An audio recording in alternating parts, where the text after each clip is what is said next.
O estudo a seguir é de inteira responsabilidade de seus idealizadores e apresentadores.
Lições para a Escola Bíblica Dominical no terceiro trimestre do ano 2018 para as classes de jovens e adultos da nossa Escola Bíblica Dominical. A nossa lição neste trimestre está sendo, ou baseando-se, na primeira carta de Paulo aos Coríntios. Estamos, no momento, na lição já de número 12, praticamente perto do encerramento das nossas lições. E o alvo do nosso estudo será o capítulo 15 desta primeira carta aos Coríntios. A nossa leitura bíblica em classe, conforme o nosso costume, está sendo proposta no capítulo 15 mesmo, os versos 12 até 23. Esse texto de leitura bíblica em classe estarei lendo no transcorrer da própria lição. O nosso texto áureo está nos versos 19 e 20 do mesmo capítulo, versos esses que trazem estas palavras: se esperamos em Cristo só nesta vida, somos os mais miseráveis de todos os homens. Mas agora Cristo ressuscitou dos mortos e foi feito as primícias dos que dormem. Lembrando que a palavra primícias refere-se ao primeiro, relacionado à primeira posição, o de imediato, ocorrendo em primeiro lugar. O esboço proposto para a nossa lição de hoje, lição número 12, a esperança cristã da ressurreição, tem por desenvolvimento os três tópicos que são a certeza da ressurreição de Cristo, do verso 1 ao 11, depois a certeza da ressurreição dos mortos, verso 12 a 34, e o terceiro tópico do nosso desenvolvimento, a natureza da ressurreição, verso 35 a 58. Assim colocado o nosso esboço, passando já ao nosso material de classe e tomando um resumo como introdução, lemos o seguinte texto: aproximamo-nos do final da primeira carta de Paulo aos Coríntios. Depois de tratar de vários assuntos de ordem moral e prática que afetavam e comprometiam a fé desses irmãos, o apóstolo traz à tona a questão doutrinária da ressurreição dos mortos. A importância dessa doutrina é tão grande e fundamental para a fé cristã, pois, além do conhecimento necessário, traz a esperança e consolação para prosseguirmos na carreira cristã, firmes e constantes, certos de que todo esforço não será vão, haverá uma grande recompensa. Não é vão o nosso trabalho, a nossa obra no Senhor. Há uma ressurreição. Compareceremos diante de Deus e que sejamos aqueles ou daqueles que vão receber aquela palavra: vinde benditos e possui por herança o reino que vos está preparado. Muito bem, nossa lição, como os povos já dissemos, envolve todo o capítulo 15. E vamos estar procurando nos deter tão somente dentro do texto do capítulo 15, por ser um texto um pouco extenso e dentro do prazo ou tempo normalmente dedicado ou colocado à disposição na escola bíblica dominical, precisamos ser mais objetivos. Citações faremos de outros versos, outros textos, e pedimos a atenção dos professores para que estejam anotando a parte e depois fazendo estudo e o uso adequado se quiserem colocar na hora da lição junto à classe.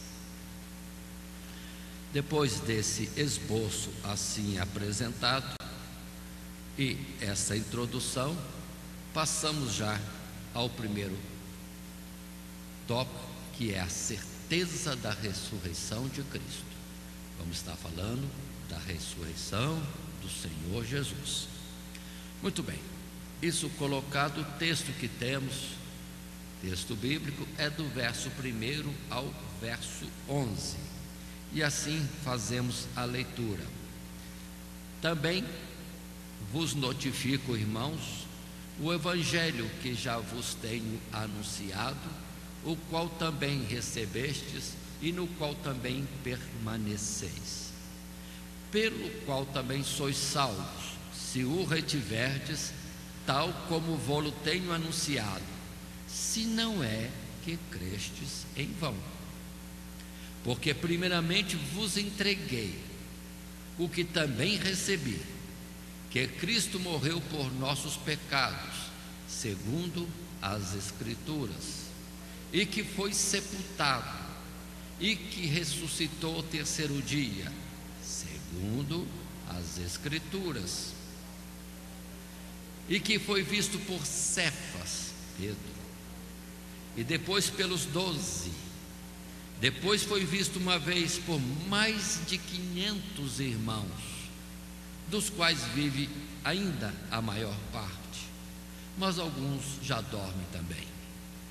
Depois foi visto por Tiago, depois por todos os apóstolos, e por derradeiro de todos me apareceu também a mim como a um abortivo, porque eu sou o menor dos apóstolos, que não sou digno de ser chamado apóstolo, pois que persegui a igreja de Deus, mas pela graça de Deus sou o que sou, e a sua graça para comigo não foi vã. Antes trabalhei muito mais do que todos eles. Todavia, não eu, mas a graça de Deus que está comigo. Então, ou seja eu, ou sejam eles, assim pregamos, e assim haveis crido. Este é o texto bíblico que temos. E passando já ao primeiro parágrafo desse primeiro tópico, a certeza da ressurreição de Cristo, sendo a lição a esperança cristã da ressurreição, vamos procurar agora colocar, destacar deste texto, esta realidade. Jesus ressuscitou. E vamos então a esse primeiro parágrafo desse primeiro tópico. E assim podemos ler: Paulo havia pregado aos coríntios o mesmo evangelho que pregava em toda a parte, e que antes dele os primeiros apóstolos também pregavam. Primeiramente vos entreguei o que também recebi. Por isso ele começa confirmando ou enfatizando este evangelho nas suas verdades fundamentais, dentre as quais a da ressurreição do Senhor Jesus. O evangelho era poderoso para salvar os crentes coríntios, desde que o retivessem tal como haviam recebido. Do contrário, a fé em um evangelho sem a ressurreição se mostraria inútil e ineficaz. Viver o tempo que vivemos e morreríamos, nada mais. Então seria uma pregação, uma atuação sem algo de útil ou algo eficaz no tempo seguinte. Por isso, essa confirmação da ressurreição.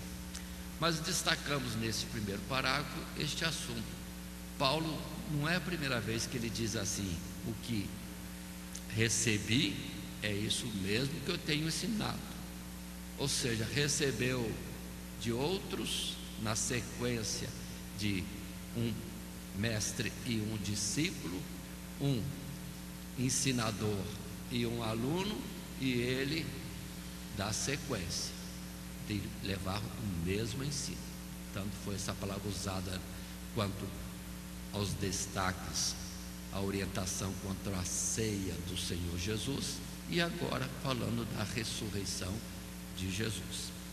Mas prossigamos um pouco mais no segundo parágrafo desse tópico. Primeiro, a certeza da ressurreição de Cristo.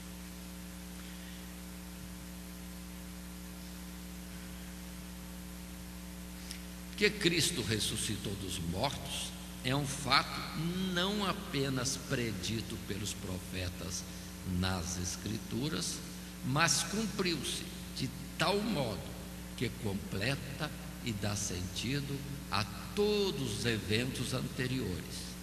Cristo morreu por nossos pecados e foi sepultado e ressuscitou ao terceiro dia. Além disso, a ressurreição de Cristo foi confirmada pelo relato de muitas testemunhas oculares, que tanto o viram morrer, como também quando ele se lhes apresentou vivo, ressuscitado. Dentre estes, não apenas aqueles que desde o princípio do seu ministério o seguiram, mas também muitos discípulos que não são citados por nome nos evangelhos, que inclusive podiam ser consultados no tempo em que Paulo escrevia esta carta. Então atentemos nesse parágrafo. O destaque é que quanto a Jesus ressuscitar, que é a nossa lição, mas Paulo fala que morreu, ressuscitou e argumenta mais coisas, porque está nas Escrituras. Nós não podemos esquecer daquela passagem que temos em Lucas, após aqueles discípulos terem o encontro com Jesus e caminharem juntos para Emaús, que Jesus abriu diante deles as Escrituras, mostrando que Jesus deveria morrer, ou o Messias deveria morrer e ao terceiro dia ressuscitar. É interessante em Lucas 24 essa afirmação de Jesus, porque Jesus discorre, e a palavra diz, pelos profetas, pela lei, observe bem, pelos ensinos de Moisés, e vai discorrendo. Agora, no presente momento, vamos observar as Escrituras testificando de Jesus? Sim.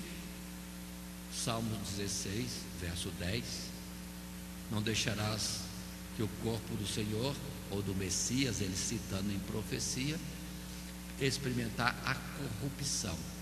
Como que não vai experimentar a corrupção? E depois acrescentado a palavra de Isaías 53: como o cordeiro mudo iria ser levado ao matadouro, mas ele veria a sua obra e se alegraria. Ou seja, morreria, mas veria a obra. Como? Se morrer é certo, mas também para ver teria que, é certo, uma ressurreição, ou é certa uma ressurreição. Poderíamos colocar também a palavra de Levítico 23 nas solenidades, o que deveria ser comemorado. As primícias, que fala do primeiro fruto do campo apresentado a Deus.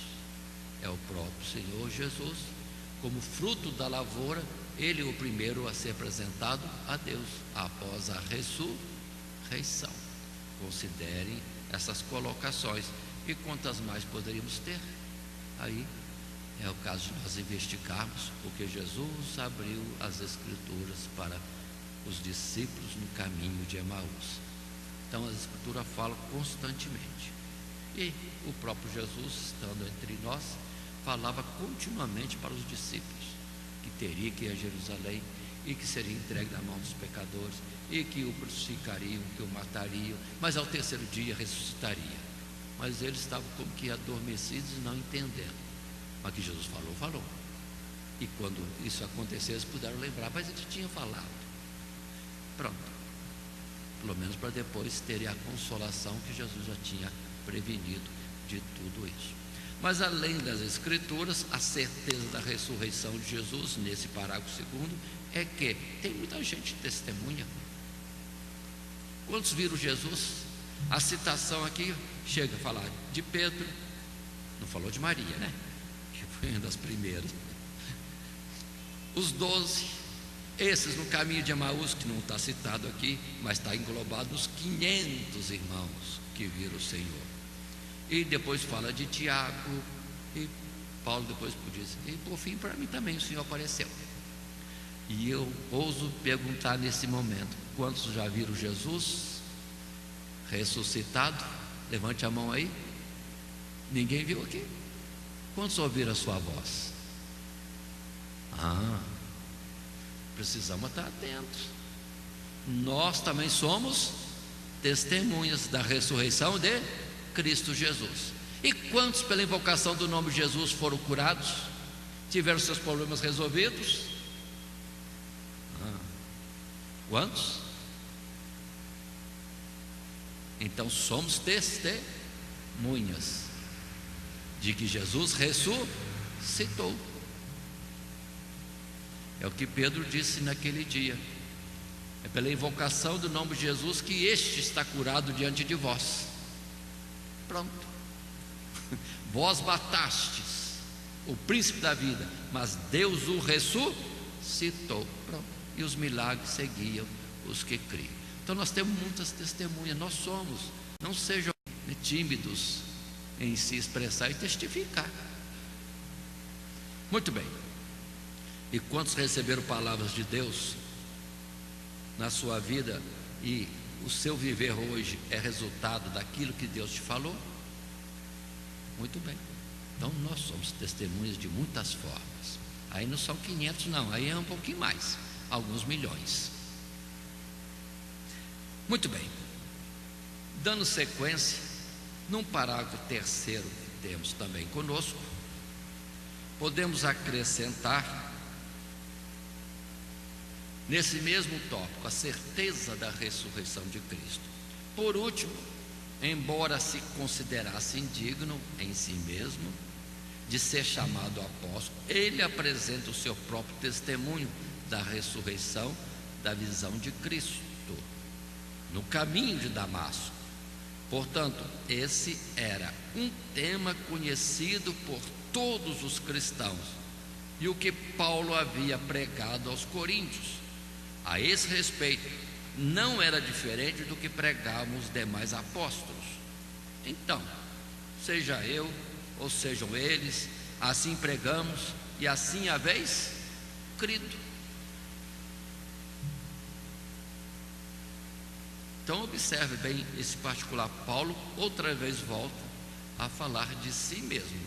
Ele viu Jesus ressuscitado, Jesus falou com ele, ele teve várias oportunidades de ter do Senhor Jesus alguma palavra, como por exemplo lá em Jerusalém antes de ser preso. Também recebeu de Jesus instrução lá quando estava com o navio em perigo, prestes a naufragar, e o Senhor avisou: o navio vai naufragar, mas ninguém vai perecer, porque Deus vai poupar todos por causa de ti, mas darão em uma ilha. Pronto, tudo falado. Então vamos dizer assim, Paulo tinha muitos testemunhos, não é só a visão de Damasco, não. Se vemos com mais atenção a palavra que temos também, que Paulo quis ir pregar num lugar e o Senhor não deixou, quis ir pregar no outro lugar, também o Senhor não permitiu. Como que ele sabia que o Senhor não tinha permitido? Mas depois vem a visão, passa a Macedônia. Então toda a vida de Paulo é com sinais, maravilhas, visões ou expressões do próprio Jesus dando orientação em muitas coisas. Aliás, para evangelizar Corinto também, não esqueçamos. E ele sendo expulso de cidade em cidade, chegou a Corinto. O que vai acontecer aqui? Prisão, açoite ou apedrejamento? E Jesus lhe falou para pregar o evangelho, não ter medo, porque ninguém faria mal, porque tinha muita gente ali naquela cidade. Então, irmãos, testemunho de que Jesus ressuscitou. Aqui a expressão última que é: então eu, ou sejam eles, assim pregamos e assim é escrito, que Cristo ressuscitou. Vamos tomar essa palavra para nós. Diga ao irmão, diga à irmã, igual mesmo, como se fosse a irmã dizendo. Então, seja eu, ou seja os antigos, assim pregamos e assim é escrito, que Jesus ressuscitou. Pronto, somos testemunhas também. Continuando na nossa lição, passando a um parágrafo segundo, a certeza da ressurreição dos mortos. Vamos considerar os versos 12 até 34 desse capítulo 15, nesse tópico segundo, que nós intitulamos a certeza da ressurreição dos mortos. Ou seja, Jesus ressuscitou, somos testemunhas, nós mesmos, e não os citados aqui. Nós mesmos somos testemunhas. Muito bem, se nós mesmos somos testemunhas da ressurreição de Cristo, então isso é para nós garantia da ressurreição dos demais, uma ressurreição geral dos fiéis. Muito bem, dando sequência, vou estar apresentando o texto bíblico, verso 12 a 34, em partes, em meio ao desenvolvimento. Por isso, o primeiro texto será esse, do verso 12 ao verso 19, e passo a essa leitura neste momento. Ora, se prega que Cristo ressuscitou dos mortos, como dizem alguns dentre vós, que não há ressurreição dos mortos? E se não há ressurreição de mortos, também Cristo não ressuscitou. E se Cristo não ressuscitou, logo é vã a nossa pregação, e também é vã a vossa fé. E assim somos também considerados como falsas testemunhas de Deus, pois testificamos de Deus que ressuscitou a Cristo, ao qual, porém, não ressuscitou, se na verdade os mortos não ressuscitam. Porque se os mortos não ressuscitam, também Cristo não ressuscitou. E se Cristo não ressuscitou, é vã a vossa fé, e ainda permaneceis nos vossos pecados, e também os que dormiram em Cristo estão perdidos. E se esperamos em Cristo só nesta vida, somos os mais miseráveis de todos os homens. Então Paulo coloca dessa forma nesse primeiro trecho, assim escolhido. Como alguém pode ousar dizer que Jesus não ressuscitou? Temos as Escrituras, temos tantas testemunhas. E se for verdade que Jesus não ressuscitou, como alguns querem dizer, em particular os gregos, na filosofia, então está tudo perdido. Continuamos nossos pecados, não temos esperança, tudo é vão. Então Paulo coloca assim, o contrário: se não há ressurreição, se Jesus não ressuscitou, ninguém vai ressuscitar. Ou, melhor dizendo, se a primeira coisa não aconteceu, a segunda nunca vai acontecer. Mas ele está colocando a parte contrária agora. Vamos entender bem. Se Cristo não ressuscitou, então os mortos não ressuscitam. Se não ressuscitam, perdidos. Só temos o tempinho nosso na nossa existência terrena. E somos mais miseráveis, porque a palavra do Evangelho nos constrange continuamente. Uma caminhada humilde, uma caminhada com restrições, com renúncias. E para que tudo isso? Se terminamos no pó. É uma argumentação ao contrário. Estaria tudo errado. Mas, por favor, firmemos. Nós somos testemunha, não só eles, de que Cristo ressuscitou. E temos todas as Escrituras testificando. Continuando, portanto, nesse nosso assunto, a partir do fato da ressurreição de Cristo, o apóstolo argumenta pela ressurreição dos mortos, ressurreição geral. Já notamos que dentre as más influências da cidade sobre a igreja de Corinto estava da filosofia grega, que negava a possibilidade de ressurreição. Esses irmãos parece não negavam a ressurreição do próprio Senhor Jesus, pois haviam aprendido isto muito bem com o apóstolo. Contudo, para conscientizá-los, o apóstolo considera e chega à seguinte conclusão: se não há ressurreição dos mortos, também Cristo não ressuscitou. E as consequências dessa hipótese seriam ainda piores. É vã a nossa pregação, e também é vã a vossa fé. Somos também considerados como falsas testemunhas de Deus. Ainda permaneceis nos vossos pecados, e também os que dormiram em Cristo estão perdidos. E tudo isso faria do Evangelho uma mensagem despropositada, tornando a vida dos homens ainda mais dura e miserável do que já é. Se esperamos em Cristo só nesta vida, somos mais miseráveis de todos os homens.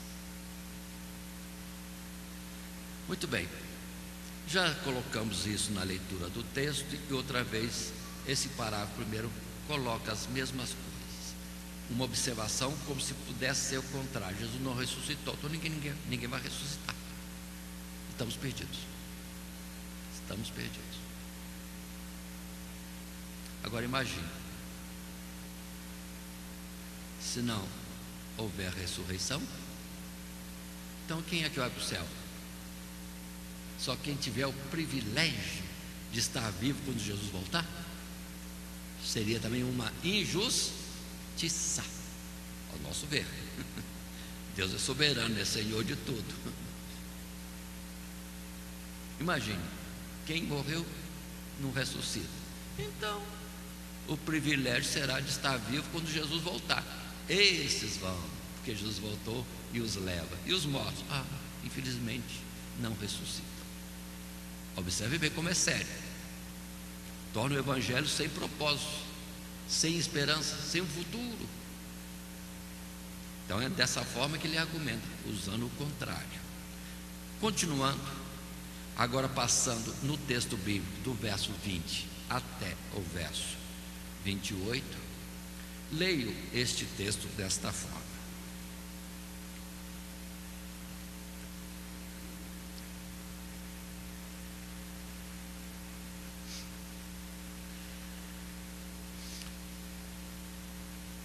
Mas agora Cristo ressuscitou dos mortos e foi feito as primícias dos que dormem, porque assim como a morte veio por um homem, também a ressurreição dos mortos veio por um homem.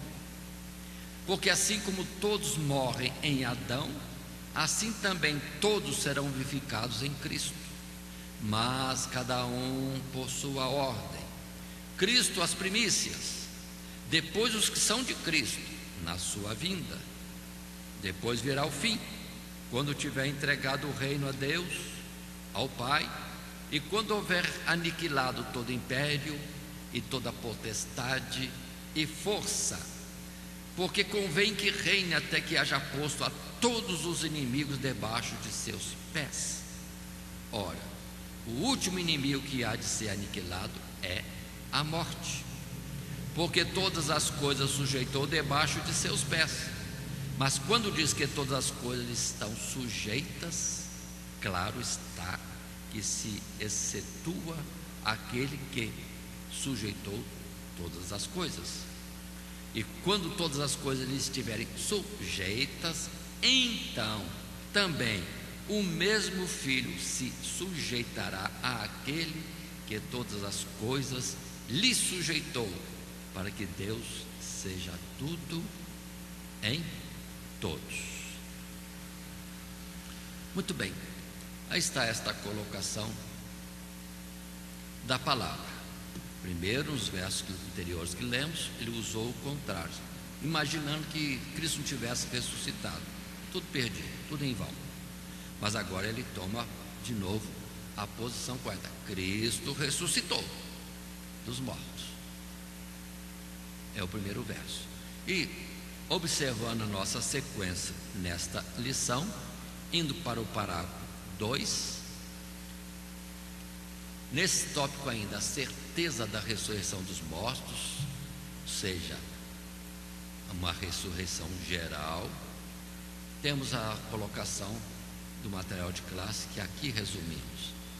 Mas, ao invés de partir de uma opinião equivocada, o apóstolo parte do fato inegável da ressurreição de Cristo para chegar à seguinte conclusão: Cristo ressuscitou dentre os mortos e foi feito as primícias dos que dormem. Ou seja, ele ressuscitou como o primeiro de uma multidão de fiéis que depois de mortos também hão de ressuscitar. Paulo explica ainda que a ressurreição dos mortos, a partir da ressurreição de Cristo, corresponde analogamente à morte de todos os homens, a partir da queda e do pecado do primeiro homem, Adão. Porque assim como todos morrem em Adão, assim também todos serão vivificados em Cristo. Mas se a ressurreição de Cristo é um fato indiscutível e confirmado, a ressurreição dos mortos é uma realidade a se esperar para o futuro. Mas cada um por sua ordem: Cristo as primícias, depois os que são de Cristo na sua vinda. Isto faz da ressurreição o desfecho de toda a obra de Deus para salvar os homens. Muito bem, aí está esta colocação presente para nós considerarmos. Dentro do correto, Jesus ressuscitou, então há uma ressurreição. E vamos entender que isso também é colocado várias vezes nas Escrituras, porque todos, desde o princípio, aguardam as promessas de Deus. Observando Hebreus, fala que todos os que já morreram, que estão recolhidos na morte, todos esses fiéis, heróis da fé, como alguns dizem, baseando em Hebreus 11, todos esses morreram sem receber as promessas. Mas Paulo, em outro lugar, já disse: combati o bom combate, acabei a carreira, guardei a fé, resta agora só a coroa. Naquele dia. Então as Escrituras continuamente falam da ressurreição, ou se não é direto a ressurreição, fala do que virá no futuro e que espera o servo de Deus. Se abrirmos Daniel capítulo 12, nos primeiros versos: haverá ressurreição dos mortos, e o que fizeram bem, pronto, estarão como astros brilhando no firmamento de Deus, sempre e eternamente. No Antigo Testamento está tão claro, tão claro. Isaías 51, olhe tudo isso, o que está em cima e o que está na terra, tudo isso vai acabar, mas a minha salvação durará para sempre. Quantas palavras temos?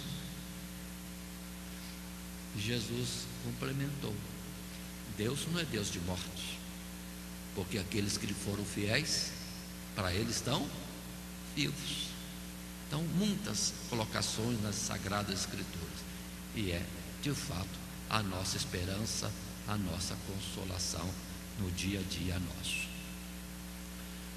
Coloco aqui uma observação do verso 24, abrir um parênteses. Tudo termina com a ressurreição dos mortos, porque Jesus vem, ressurreição dos mortos, os que são de Deus vão para os lugares celestiais, vinde benditos, os condenados ide para o fogo eterno, e a palavra do verso 24 diz: depois virá o fim. Depois virá o fim. Este é o evangelho que eu aprendi há mais de 40 anos atrás. Hoje em dia o pessoal está falando de uma outra oportunidade, uma terceira oportunidade, e por incrível que pareça, numa saída minha para uma igreja aí com pregadores vários, algum dentre eles falou que agora já tem uma quarta vinda de Jesus para a frente. Ou seja, estão colocando assuntos, não sabendo distribuir no tempo, coloca tudo para depois que Jesus vir. Mas Jesus vem e é o fim.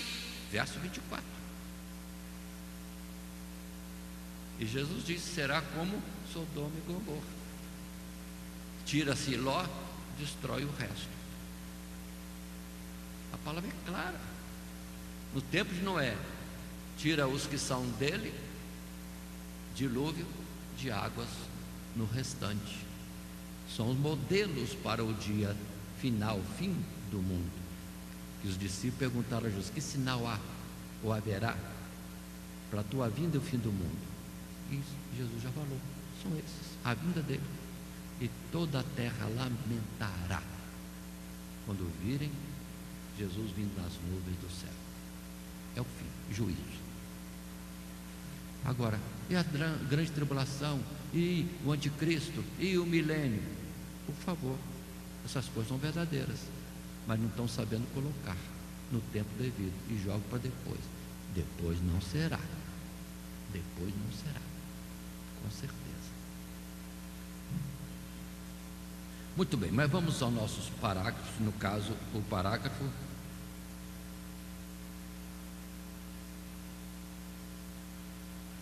segundo que acabamos de colocar para todos os amados irmãos.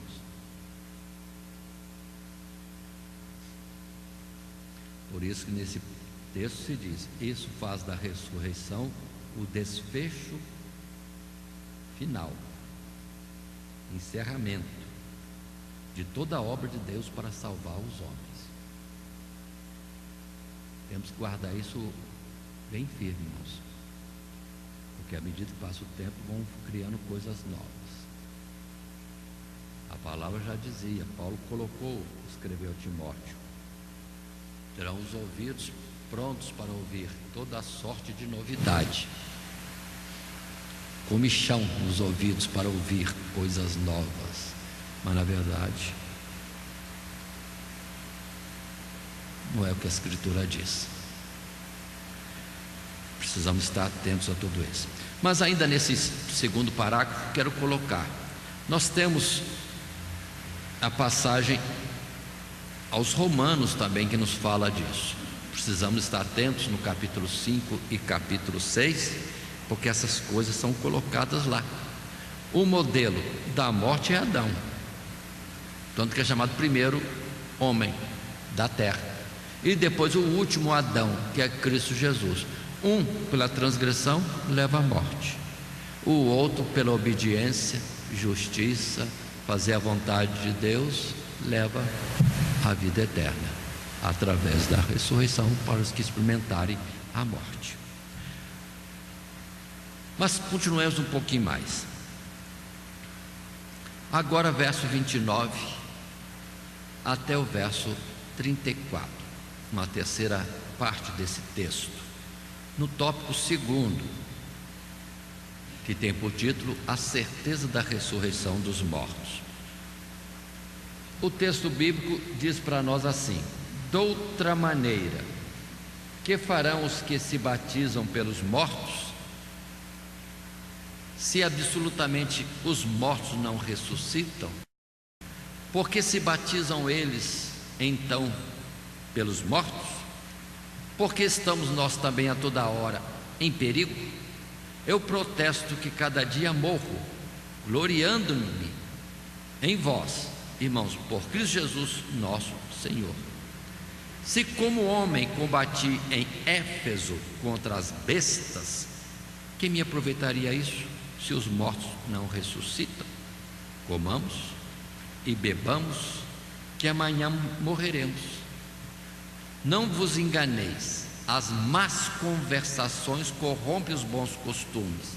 Vigiai justamente e não pequeis, porque alguns ainda não têm conhecimento de Deus. Digo para a vergonha vossa.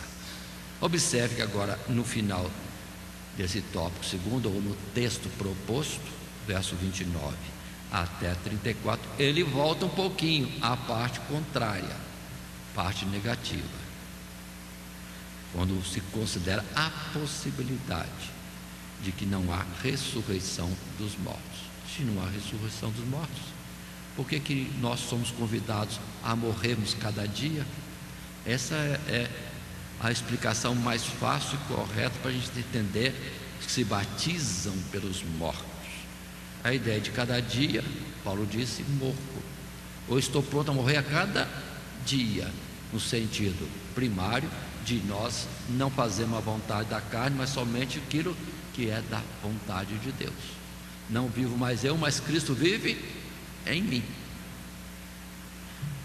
Ou por que tanto esforço e corrida de perigos? E Paulo coloca assim, desta forma: a toda hora estamos em perigo. Outra coisa, todo dia ou cada dia morro. Outra vez ele coloca: combati em Éfeso contra as bestas. Que aproveitaria isso? Naufrágios, fomes, jejuns, vigílias. Que adiantaria se não houvesse ressurreição dos mortos? Então volta ele à parte negativa. Mas consideremos, dentro do tópico terceiro, a colocação do nosso material de classe, que assim diz para nós: voltando-se novamente para os que negavam a ressurreição dos mortos, mesmo tendo já apresentado uma argumentação doutrinária tão precisa e esclarecedora, Paulo faz menção a alguns fatos da própria experiência cristã que seriam completamente desarrazoados se não houvesse esperança de ressurreição. Era por causa da ressurreição, por exemplo, que Paulo dispunha de sua própria paz e segurança neste mundo. inclusive da própria vida, aceitando sofrer perseguições e correr o risco de morte pelo nome de Jesus. Se não houvesse ressurreição, o que mais deveríamos temer seria a morte, pois com ela tudo se acabaria, inclusive nosso relacionamento com Cristo, e deveríamos nos esforçar para aproveitar ao máximo cada momento da vida, porque amanhã morreremos.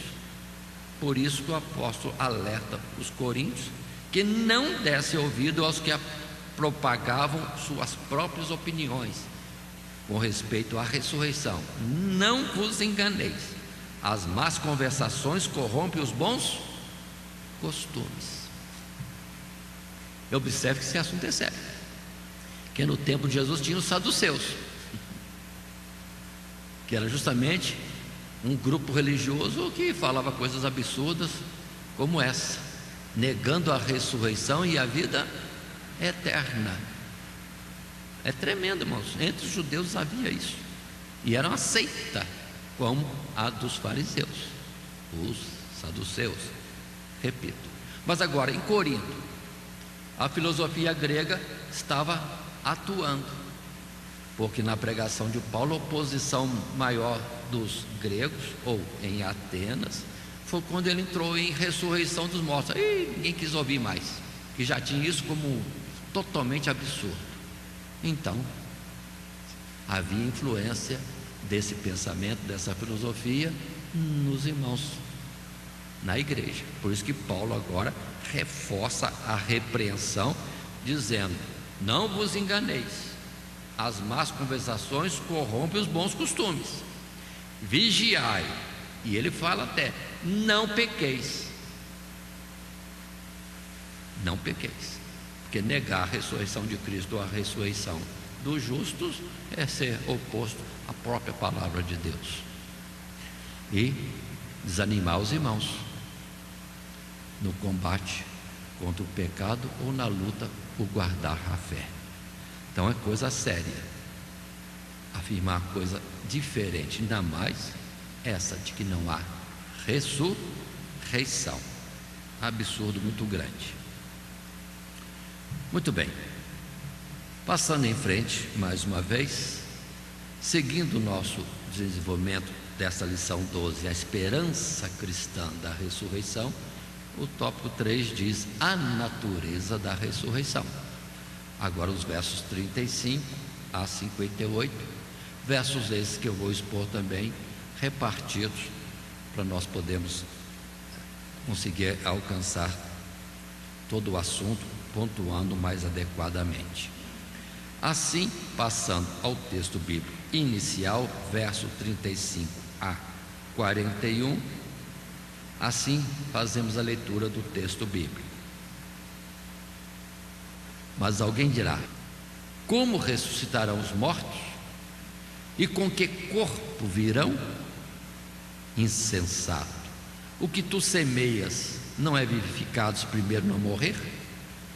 E quando semeias, não semeias o corpo que há de nascer, mas o simples grão, como de trigo, ou de outra qualquer semente. Mas Deus dá-lhe o corpo como quer, e a cada semente o seu próprio corpo. Nem toda a carne é uma mesma carne, mas uma é a carne dos homens, e outra a carne dos animais, e outra dos peixes, e outra das aves. E há corpos celestes e corpos terrestres, mas uma é a glória dos celestes e outra a dos terrestres.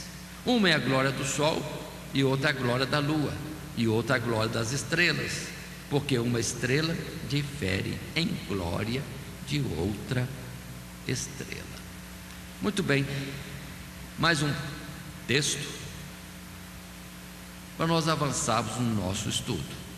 E assim podemos ir para o primeiro parágrafo desse tópico, terceiro, natureza da ressurreição. E o dito do material de classe é esse: Paulo propõe agora uma objeção que poderia ser levantada contra a ressurreição dos mortos, com o propósito de esclarecer à igreja de Corinto a natureza desta obra sobrenatural, Como ressuscitarão os mortos? E com que corpo virão? Talvez iludidos pela falsa ciência e razão dos filósofos, não admitindo ser possível que o corpo natural pudesse tornar-se espiritual e imortal, esses questionadores não percebiam, como demonstra o apóstolo, que a própria natureza apresentava paralelos com a ressurreição. O grão semeado, que não aparenta a planta em que há de se tornar. Os animais e minerais, que possuem corpos diferentes uns dos outros. Se Deus fez assim com a criação natural, por que não poderia fazê-lo com a criação espiritual?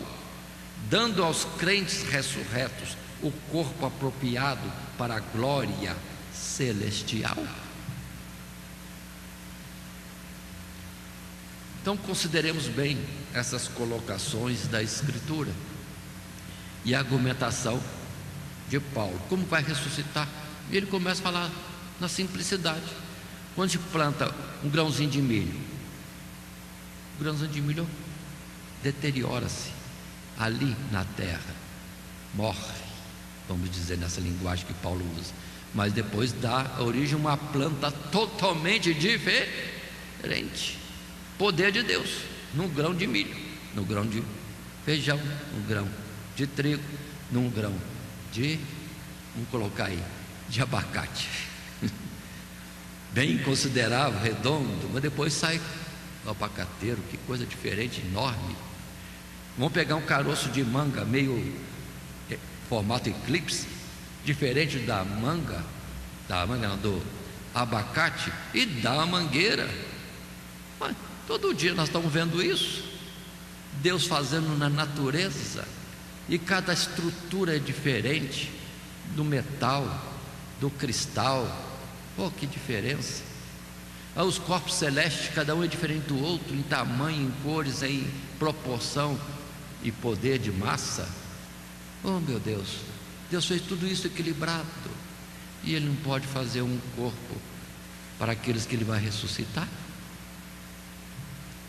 Então, no próprio modelo, nós temos aves para habitar no ar, ou ter a sua vida no ar. Temos peixes para as águas. Temos os insetos, os vírus e bactérias e, meu Deus, tantos animais que a gente nem conhece direito, cada um a sua forma de ser para o ambiente que mora, que habita. Nós humanos andando com os animais, tudo diferente. E os anjos magníficos em poder para habitar no céu. E Deus não tem poder de dar para nós um corpo para morar no céu? Se Ele fez tudo isso, e para Deus não há impossível, por que eu pergunto a Deus, com que corpo ressuscitarão? Como? Aqui também vale uma observação, né? Uma observação. Deus não precisa da matéria do corpo, ou do pozinho nosso, para fazer um corpo celestial. Muitos têm ideia que precisa ter o pozinho para Deus ressuscitar. Na verdade, não haverá uso do pozinho que compõe o nosso corpo, porque nós receberemos um novo corpo, seremos revestidos de um novo corpo. Nossa vida, perdoe a comparação e a fraqueza no meu entendimento disso, nós somos soft, um modelo de vida que Deus vai colocar no supercomputador, corpo celestial. Pronto, voltamos à existência num corpo novo, porque o Espírito que Ele deu vida, ou que nos dá a vida, Ele soprou no instrumento de barro. Agora Ele vai fazer este fôlego de vida que habitou em nós, com a nossa história, estar no corpo celestial. Para Deus algum problema? Não há problema. Ele vai fazer. Ele não precisa do pó. Perdoe, abrindo parênteses, muitos ficam preocupados com a cremação. Não, ser cremado não, vai virar pozinho. Mas não é a palavra de Deus? Tu és pó e ao pó tornarás. Inclusive a cremação é tido como um processo honroso, nobre. Muitos reis escolheram morrer queimados. É para honra, porque não veriam a corrupção. Imagine isso, os faraós, quanto cuidado, quanta ciência, quanta fortuna gasta para que eles pudessem estar incorruptíveis. São sistemas que o homem procura para honra. Caso contrário, seria desonra. Não sepultar, ser entregue para os bichos e as aves de rapina. Precisamos entender essas coisas, porque muitos estão presos ainda na ideia de que Deus precisa do meu pozinho. Deus não precisa de nada. Do nada Ele fez tudo. E para fazer, nós vivemos num corpo celestial, para Ele é fichinha. Ele já fez uma quantidade de anjos enorme. E para fazer mais um anjo de nós, muito fácil. Muito fácil. Nada é impossível para o nosso Deus. Então consideremos isso e avancemos na nossa lição, indo para o trecho seguinte. Trecho esse que está no verso 42 até o 49. E assim apresento a leitura do texto bíblico. Assim também a ressurreição dos mortos. Semeia-se o corpo em incorrupção, ressuscitará em incorrupção. Semeia-se em ignomínia, ressuscitará em glória. Semeia-se em fraqueza, ressuscitará com vigor. Semeia-se corpo animal ou terreno, ressuscitará corpo espiritual. Se há corpo animal, há também corpo espiritual. Assim está escrito: o primeiro homem, Adão, foi feito em alma vivente. O último Adão em espírito vivificante. Mas não é primeiro o espiritual, senão o animal, depois o espiritual. O primeiro homem da terra é terreno. O segundo homem, o Senhor, é do céu. Qual o terreno? Tais são também os terrenos.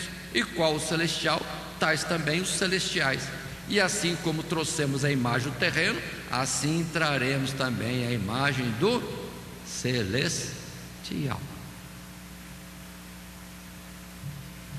Então o apóstolo Paulo argumenta de muitas maneiras. Se argumentou no trecho anterior, na semente, na variedade, diversidade de corpos, de estruturas, de alguma coisa, viva ou inanimada. O que Deus não fará então para os seus escolhidos? Precisamos estar atentos a isso.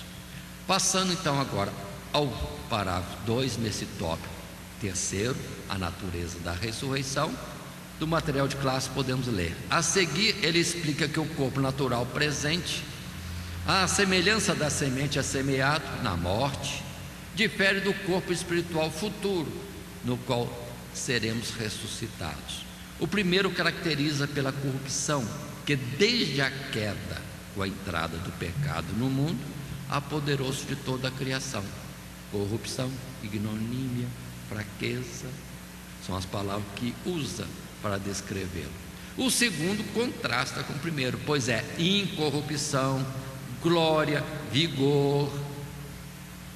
Em outra comparação, o primeiro corresponde ao homem caído, Adão, e limita-se a essa existência e natureza, a esta natureza, sendo apropriadamente chamado de natural ou animal. O segundo corresponde ao último Adão, o homem celestial, Cristo Jesus, e é apto para a vida eterna, para entrar no céu, por isso também chamado de corpo espiritual. Em Adão, alma vivente; em Cristo Jesus, espírito vivificante. Um é como que estático e o outro é dinâmico. Um tem vida acabando-se e o outro começando e indo a uma vida plena. Observe a diferença em Adão, o primeiro homem, e o último, Jesus Cristo. Precisamos estar atentos às colocações, e eu volto a falar outra vez. Não esqueçamos de Romanos capítulo 5, de Romanos capítulo 6, que aqui se vale também as mesmas colocações. Um Adão que leva à morte e o outro Adão que leva à vida com abundância. Mas continuemos.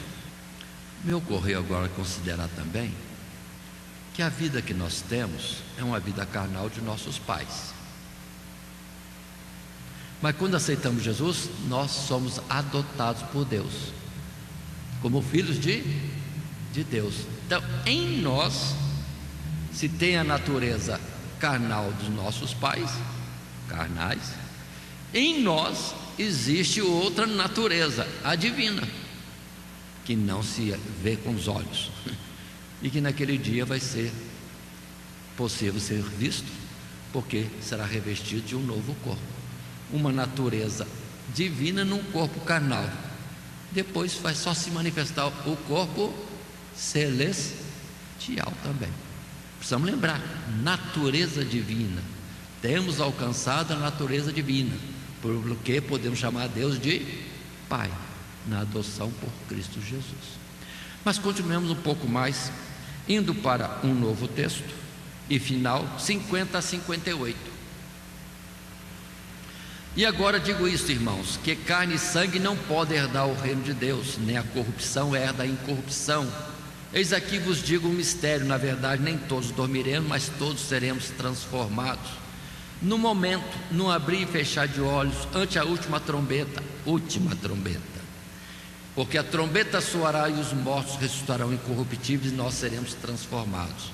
Porque convém que isto que é corruptível se revista da incorruptibilidade, e que isto que é mortal se revista da imortalidade. E quando isso que é corruptível se revestir da incorruptibilidade, e isso que é mortal se revestir da imortalidade, então cumprir-se-á a palavra que está escrita: tragada foi a morte na vitória. Onde está a morte? O teu aguilhão. Onde está o inferno? A tua vitória. Ora, o aguilhão da morte é o pecado, e a força do pecado é a lei. Mas graças a Deus que nos dá a vitória por nosso Senhor Jesus Cristo.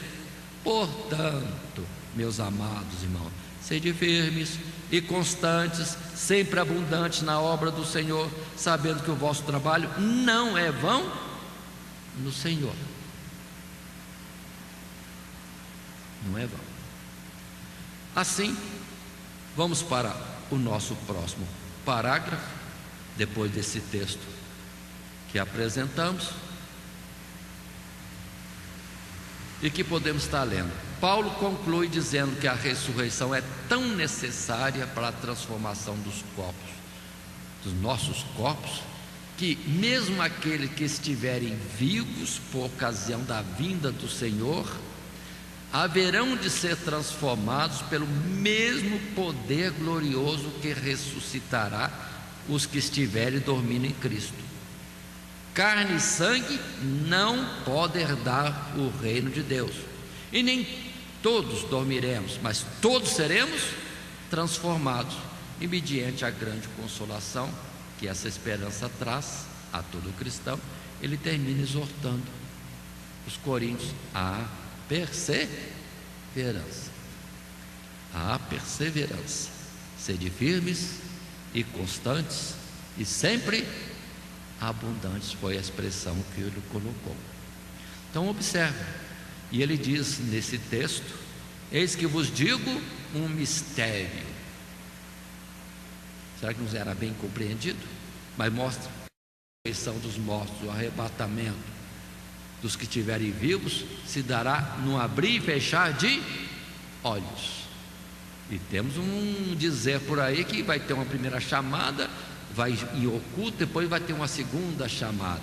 Irmãos, todos somos um corpo, não vai um pedaço da igreja, um pedaço do corpo para o céu para depois ir o outro. Nós somos o corpo de Cristo. É uma vez só. Os que estão mortos ressuscitarão primeiro. Tessalonicenses capítulo 4. E os que estiverem vivos, revestidos. Haverá uma transformação no abrir e fechar de olhos, e juntos subiremos ao céu a encontrar o Senhor nos ares. E se temos assim um corpo celestial, porque dizem alguns que Jesus vai voltar para morar na terra 1000 anos? Não estão compreendendo. A terra é para quem tem corpo de terra, terreno. Se tem corpo celestial, para que vai vir da terra?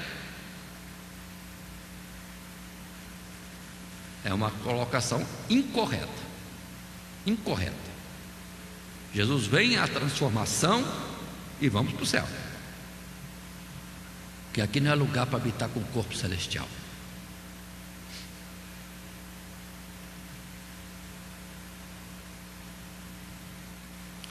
Por isso que a palavra diz: e vereis a diferença. Mas lembremos que Jó já afirmava também, naquela aflição toda, Jó dizia que queria ir embora, morrer, ir para a sepultura, até que não existisse mais céus e viesse a sua mudança, a sua transformação. Ele esperava isso. Ele esperava isso. Jó, não é coisa do Novo Testamento, de Apocalipse. Não, Jó falando disso. E como diz a palavra também, nos Salmos, encontrando muita expressão com respeito a sermos recebidos nos lugares celestiais. Portanto, uma palavra é rica para nos mostrar tudo isso. Carne e sangue não pode nem sair da terra, morre, explode.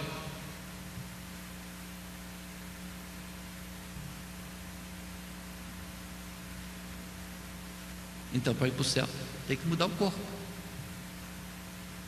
Os que estão mortos vão ressuscitar já num processo de revestimento em um novo corpo, e nós numa mudança rápida, como Jesus mesmo, estando em carne e osso, foi transfigurado, e o seu rosto resplandecia como o sol. É assim, ó, de repente vemos o Jesus carnal conversando com os discípulos e orando, e de repente já vemos Jesus glorioso, tão glorioso que Pedro queria morar para sempre naquele monte, e sem tenda, sem teto, só a presença de Jesus em glória. Muito bem, irmãos, cremos que já colocamos bastante considerações, e assim vamos para a parte final, deixando a conclusão que pode ser acrescentada, desenvolvida mais pelos amados irmãos em textos que possam acrescentar. Mas podemos, dentro do nosso material de classe, tomar um resumo que diz: confessemos e também retenhamos uma firme esperança na ressurreição dos mortos, pois é aí que veremos todos os nossos esforços, combates travados nesta vida serem recompensados, e todas as nossas fraquezas e limitações trocadas por poder e vida abundante. Poder, vida abundante, glória. Aí faltam expressões para nós, faltam muitas expressões. Tem um hino que diz, né? Valeu a pena. Naquele dia a gente vai cantar: valeu a pena. O que você está sofrendo, irmão, irmã?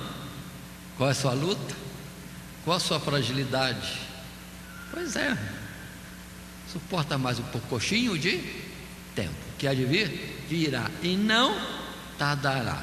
Se parecer tardar, espera, porque certamente virá.